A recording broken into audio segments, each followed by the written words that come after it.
10 April کو NA75 Daska پر ہونے والے الیکشن خصوصی توجہ کا مرکز بنا ہوا ہے۔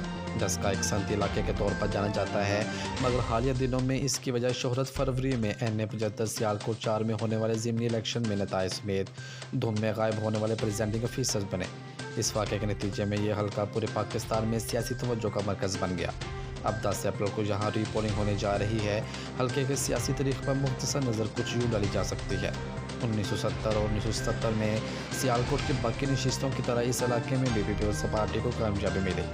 پاکستان پیپلز پارٹی کا ووٹ بینک اس حلقے میں 1988 میں بھی برقرار رہا اور اس کے امیدوار خورشید عالم نے 41% ووٹوں کے ساتھ کامیابی حاصل کی، مگر اس کے بعد سے پارٹی کا ووٹ بینک مسلسل کم ہوتا گیا۔ 1990 میں IGI کے نذیر احمد خان، جبکہ 1993 اور 1997 میں مسلم لیگ نون کے سید افتخار حسین کامیاب ہوئے۔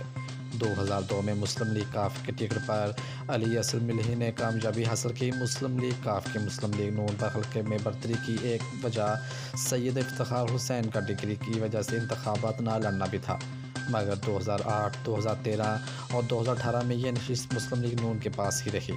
2008 میں موجودہ امیدوار نوشین افتخار کے شوہر سید مرتضی امین، جبکہ 2013 اور 2018 میں سید افتخار الحسن کامیاب ہوئے۔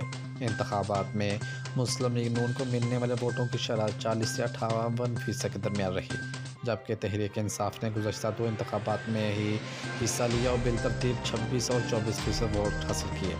2018 کے انتخابات میں حلقے میں شامل ہونے والے نئے فیکٹر تحریک لبیک پاکستان کا تھا، جس نے 14,801 ووٹ حاصل کیے۔ 8,23,000 سے زائد کی آبادی پر مشتمل NA75 سیالکوٹ میں گزشتہ 3 انتخابات میں ووٹ ڈالنے کی شرح 55% سے بھی زائد رہی۔ 10 اپریل کو ہونے والے انتخابات میں مسلم لیگ نون کے نوشین افتخار، تحریک انصاف کے علی اصل ملہی اور تحریک لبیک کے اخلیل سندھو نمایاں امیدوار ہیں۔ مزید خبروں اور تفصیلات کے لیے دیکھتے رہیے پاسبان لائیو نیوز HD۔ آپ ہمیں فیس بک اور YouTube پر فالو کر سکتے ہیں۔